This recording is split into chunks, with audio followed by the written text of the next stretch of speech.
प्रयागराज जनपद से जहां सिविल लाइंस में आज दिनांक 26 जुलाई 2021 कारगिल विजय दिवस के अवसर पर वेटरन्स इंडिया प्रयागराज ने शहीद स्मारक पर एकत्र होकर कारगिल युद्ध में वीरगति को प्राप्त हुए सैनिकों के सम्मान में मोमबत्ती जलाकर श्रद्धांजलि अर्पित किया। 26 जुलाई को हर साल कारगिल विजय दिवस मनाया जाता है।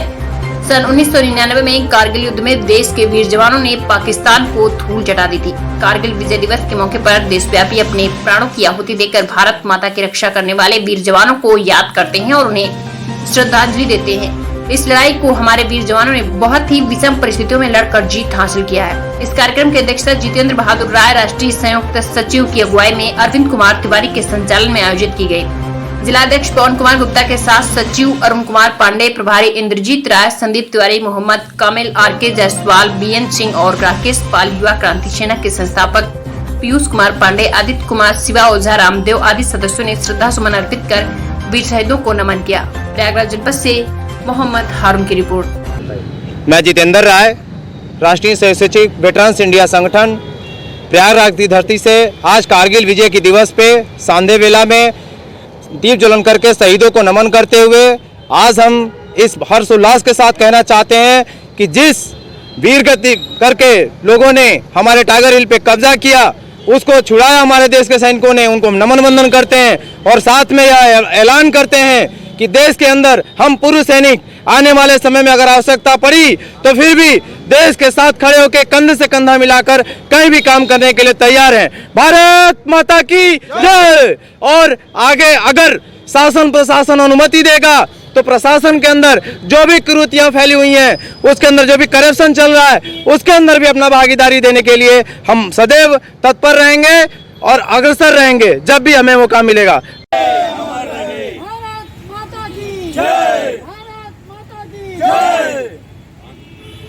वंदे मातरम, वंदे मातरम, वंदे मातरम, वंदे।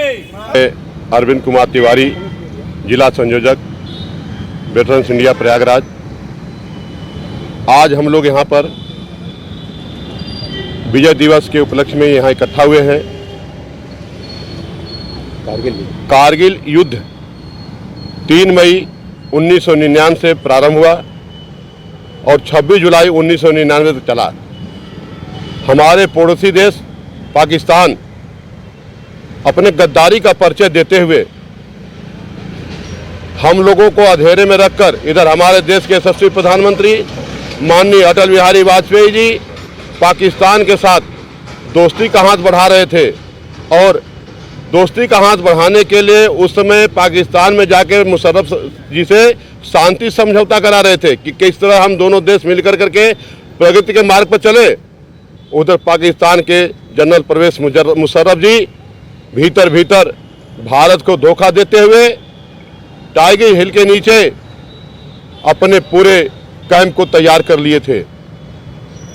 हमारे जाट रेजिमेंट के सैनिक जब पेट्रोल में गए और पहाड़ी के उस बार हरकत को देखे तो सूचना हमारे मंत्रालय को दिया गया।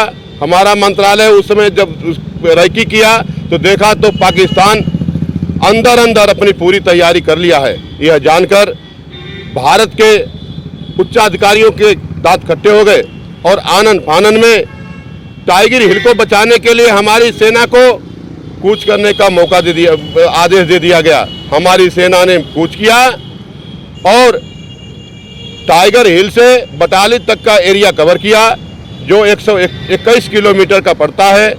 और मौसम खराब था, बरसात का मौसम था।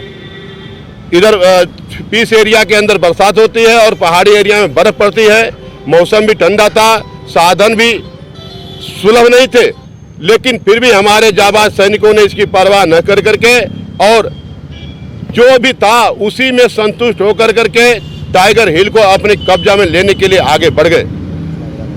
यह जान करके हम लोगों को बड़ा हर्ष हुआ कि उस समय हमारे देश के राष्ट्रपति माननीय अब्दुल कलाम जी थे और राष्ट्रपति माननीय अटल बिहारी वाजपेयी और दोनों पद पर आसीन ऐसी महानुभूति थी जो सच्चे देशभक्त थे और निर्णय भी जो लेते थे वो सेना की परेशानी को देख करके लेते थे। माननीय अब्दुल कलाम जी का उस समय कथन रहा वो हमारी बटालियन में गए हुए थे विजिट करने के लिए कि जब तक सूर्य चमकता है और रोशनी प्रदान करता है तो सूर्य पहले अपने आप को तपता है, तब जाके रोशनी प्रदान करता है। हे मेरे देश के सैनिकों, आपके ऊपर पूरे देश को नाज है और आप जब तपते हैं तब जाकर देश आसानी से चैन की नींद सोता है। हम लोगों की थकावट सारी दूर हो गई और फिर आगे बढ़ने के लिए हम लोग तैयार हुए। उससे हमारे देश का जज्बा और देशवासियों का व्यवस्था और देशवासियों का जुनून ऐसा था कि उस समय देखने में ये लगा कि हमारा देश अब अर्थव्यवस्था के कारण कभी गुलाम नहीं हो सकता है। बहुत देश के जितने भी हमारे नागरिक हैं सभी लोगों ने बढ़ चढ़ कर हिस्सा लिया और अंततोगत्वा 26 जुलाई 1999 को टाइगर हिल पर हमारे सैनिकों द्वारा तिरंगा झंडा फहरा दिया गया। भारत माता की जय। इस अवसर पर मैं आप लोगों के माध्यम से हम एक मांग कर रहे हैं कि विजय दिवस को राष्ट्रीय पर्व के रूप में मनाया जाए, तब जाकर के हम अपने वीर सपूतों को सच्ची श्रद्धांजलि दे सकते हैं। जय हिंद, जय भारत, जय वेटरन्स इंडिया। भारत माता की जय है कि जो भरा नहीं है भाव से, बहती जिसमें रसधार नहीं, वो हृदय नहीं है पत्थर है जिसमें स्वदेश का प्यार नहीं। देशवासियों, सभी लोग देश में रह रहे हैं, भारत माता की रोटी खा रहे हैं और जब देश के ऊपर आंच आती है तो केवल सैनिक ही याद किए जाते हैं। आज हमें बहुत गर्व है कि हम उस भारत माता के सपूत हैं जो अपने जीवन का पूरा समय देश सेवा में लगाए और भारत माता को आंच नहीं आने दिए।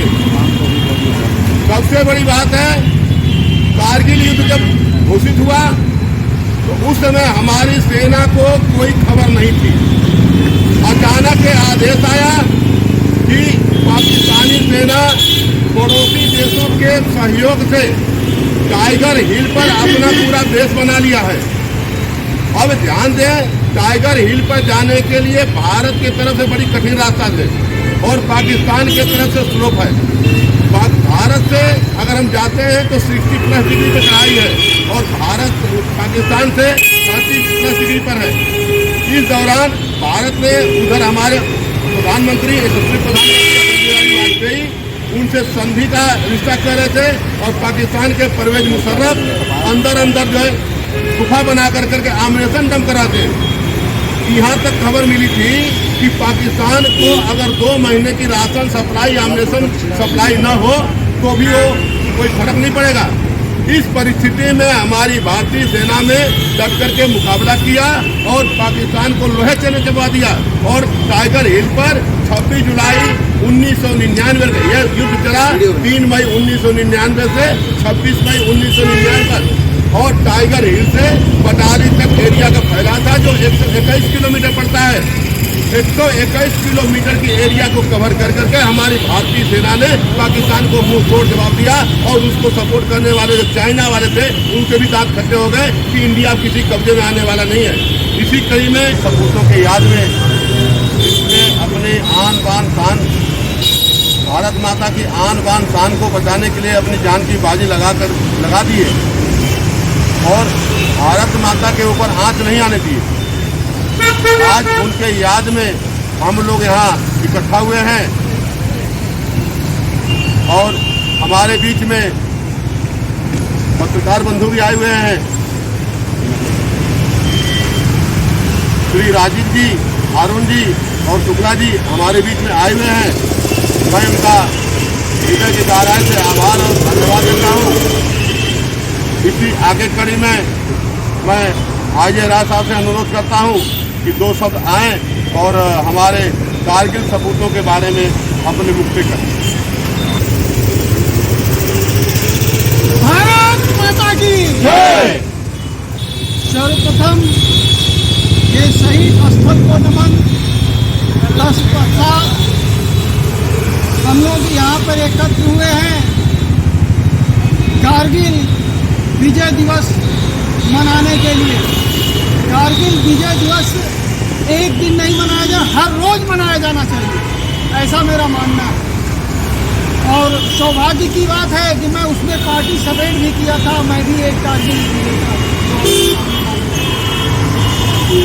ये युद्ध जो है विषम परिस्थिति में लड़ा गया था। अपने इलाके में रह करके दुश्मन से लड़ा गया। दुश्मन लगभग 18 से लेकर के 22,000 फीट के ऊंचाई पर अपने आप को इकट्ठा कर लिए थे। हमारा देश हमेशा भाईचारा का देश रहा है। उस समय हमारे प्रधानमंत्री माननीय स्वर्गीय अटल बिहारी वाजपेयी जी ने दोस्ती का हाथ बढ़ाया, लेकिन पाकिस्तान ने हमारे देश के साथ दुश्मनी का हाथ बढ़ाया। उसमें परवेज मुशर्रफ जी थे, जो तानाशाह राष्ट्रपति के रूप में जाने जाते थे। बहुत विषम परिस्थिति में यह युद्ध लड़ा गया। दुश्मन अगर फाइट पर हो तो हम लोग जो नीचे रहने वाले उनकी हर हरकत को वो देख सकता है। अगर 22,000 20,000 फीट की ऊंचाई से एक पत्थर का टुकड़ा भेजा जाए तो नीचे आने के बाद गोली से भी ज़्यादा दुख देता था या दर्द देता था, चोट देता था। लेकिन हमारे देश के सैनिकों ने बगैर खाए पिए इस देश की रक्षा के लिए अपने जान की बाजी लगाते हुए उस विषम परिस्थिति में जहाँ पर बर्फ जमी हुई हो, चलना मुश्किल हो, फिर भी इसके ऊपर विजय पाया। उसके उस दरमियान जो सरकारी आंकड़ा है उसमें हमारे देश के लगभग 527 सैनिक अफसर शहीद हुए थे। और अपुष्ट खबरों के द्वारा जो पाकिस्तान ने अपना एक्सेप्ट किया था उसमें 376 उनके सैनिक मारे गए थे। लगभग 1368 हमारे सैनिक जो है अपंग हो गए थे। किसी का हाथ नहीं, किसी का पैर नहीं, लेकिन फिर भी हम लोगों ने हार नहीं माना, रान नहीं ठाना और हमने विजय हासिल किया। बोलने के लिए बहुत ज़्यादा है, लेकिन बहुत ज़्यादा लोग हैं। समय की एक मर्यादा होती है। अपनी बात को